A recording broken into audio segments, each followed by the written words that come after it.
what's going on? We're bringing you another grammar tip for IELTS. To help you fully prepare for the test, today's tip is going to allow you to use the phrase one of the correctly and in the right situation. So, what does it mean? It's simple. It means part of one group or an example of some things. And when do you use it? No problem. When you're pointing out a single example out of a group of things.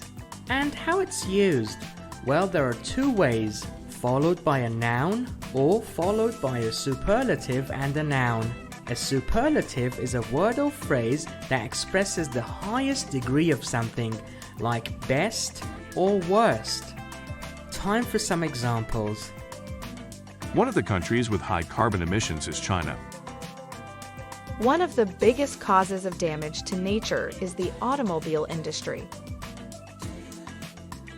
One of the foods to avoid in order to lose weight is pizza. One of the most fattening foods is pizza.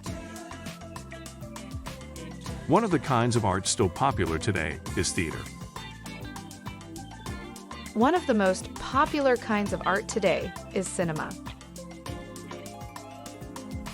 As for the right situation to use this structure, you must know that it works best when it starts a paragraph or comes after a general sentence. Let's look at a paragraph to understand this well. One of the features of good music is its addictiveness. That is, you would want to keep listening to it. That's why people play one song over and over again. One of the best examples of artists that make good music is Adele. Listening to her songs is highly addictive. Now, why don't you complete these sentences with what you know? See you next time.